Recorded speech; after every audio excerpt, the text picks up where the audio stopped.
So if you already purchased the newly launched 70mai A510 or planning on getting one, you would definitely love to know how to hardwire the dash cam and get some parking monitoring out of this dash camera. So 70mai as of now doesn't sell any OBD2 kits, but it does sell a regular fuse tap based hardware kit. So if you're looking to hardwire your dashcam, you're looking to hardwire any 70mai dashcam for that matter, this video is going to help you a lot. So I've broken down the complex hardwiring technical process into simple steps in this video. So follow each and every step closely and you'll be able to hardwire your 70mai dashcam. So even if you do watch this entire video and if you still have any queries or doubts, you can always write that down. I'll try to solve your problems as soon as possible. So that being said, before you watch the rest of this video, make sure to go ahead and hit that subscribe button and smash that like button. You're watching Travel Tech. Let's get started.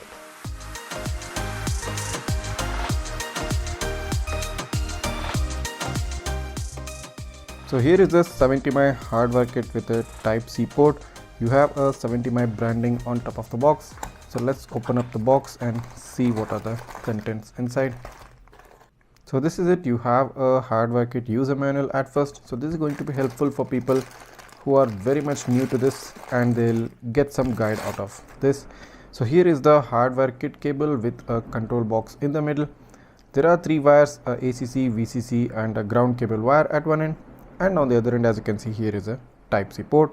So this Type C port plugs into the dash camera. So let's open up the wiring a bit. So here are the 3 different wires for the hardwiring. So the yellow one is named as the ACC, the red one is the VCC and the black one is the ground.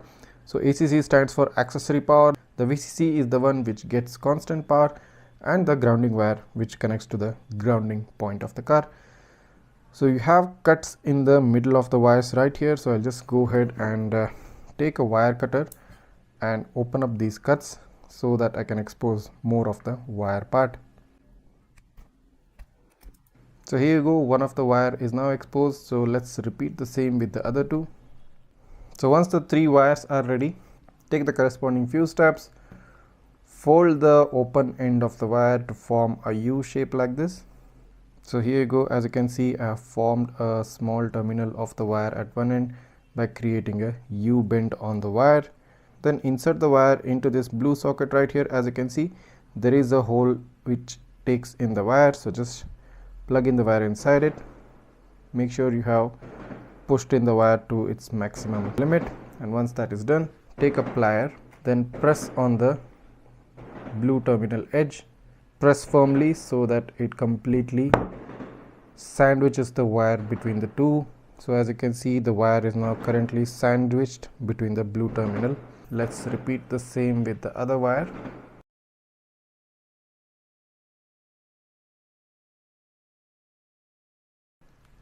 So the next thing which you need to do is take insulation tape, take the required amount,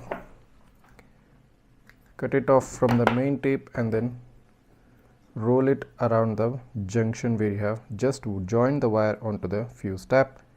So this will make sure that the junction point is insulated and this will also help in adhering the wire even more firmly onto the blue terminal. So here you go, I have joined the insulation tape at one point. Let's repeat the same for the VCC wire as well. So that's done. The ACC and the VCC wires are now connected to the respective fuse tabs and they are safely insulated using a insulation tape. You need to leave the black wire, that is the grounding wire, just like this. You can actually do a finger curve here. So as you can see, I've placed a finger here and bent the wire in a U shape. So you can use this shape to place around a screw and then tighten it around so that the grounding wire gets lodged into its respective position. A U-shaped bend for the grounding wire and the ACC and the VCC wires connected to their respective fuse tabs. So now once you join them onto the respective fuse slots in the car, you will be successfully hardwiring your dash camera. Now all you need to do is head into the fuse box of the car and recognize the particular fuse. So in this case, this is the fuse number 5, which is a small light for the Honda WRV. Now take a fuse remover or a fuse clip and gently pull out the fuse. So here is the fuse number 5 for small light and this is a VCC or a battery fuse. Then identify the next fuse, which is the ACC fuse. In this case, it is fuse number 39, which powers the accessory power socket in a Honda WRV. So I have removed the fuse right here. and then I've kept it at a separate place. Following this, take the particular fuse tab. So in this case, this is the battery fuse. Now insert the original fuse into the fuse holder of the fuse tab. Push it gently so that it adheres to the fuse tab properly. Then following that, insert the fuse tab into the respective fuse slot. Now take the accessory wire fuse tab and insert the original fuse into the extra fuse holder. Now insert it into the slot from which you removed the original fuse. So that's it, most of the work is done. Now following this, find the nut which is bolted onto the body of the car, unscrew it and push in the ground wire lead, and then tighten back the screw so that the ground wire lead is fixed firmly onto the bolt of the car. Following that, take the Type C cable and insert it into the 70mai A510 dash camera and turn on the car. Once the car turns on, the camera should also turn on, and as soon as it does, enter the parking surveillance settings. Now within the parking surveillance settings, you have got many options. You can set the duration of parking monitoring starting from like 2 to 4 hours up to 24 hours and even unlimited hours. Following that, you can even select the collision detection. You can have to enable the collision detection option, select the sensitivity and even the kind of response you want from the dash camera. Along with collision detection, you also have the option of enabling the time-lapse recording mode within the dash camera. So once enabled, the dash cam will continue to record at a rate of 1 frame per second, and you will have a complete time-lapse video footage of all the activities that have happened around the car. So this is a video sample from the front dash camera with the time-lapse monitoring turned on. So this will give you a native 2592 into 1944p resolution at 15 frames per second, about 23,000 kbps of bitrate and 180 MB per minute of file size. So as you can see, this is a fast forwarded video, and this is how time-lapse recording will be recorded on your dash camera. Basically, it shrinks the video to a shorter duration, giving you a complete overview of all the activities that have happened around the car within a short duration of time. So this camera records from both front and the rear camera. So here's showing you the rear camera sample at that particular point of time.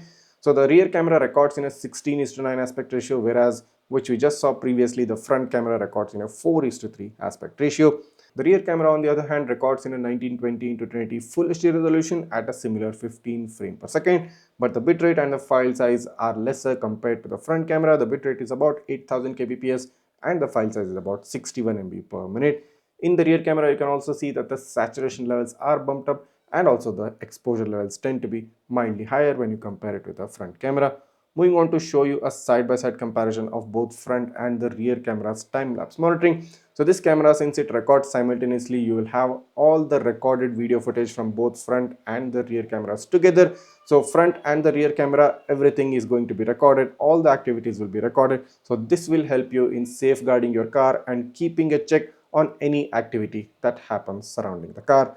So in case if you park your car outside or in unknown or strange places, this parking monitoring feature is definitely going to help you in the long run. So hardwiring may seem very complex at first, but once you get a hang of it, it's a very simple and easy process.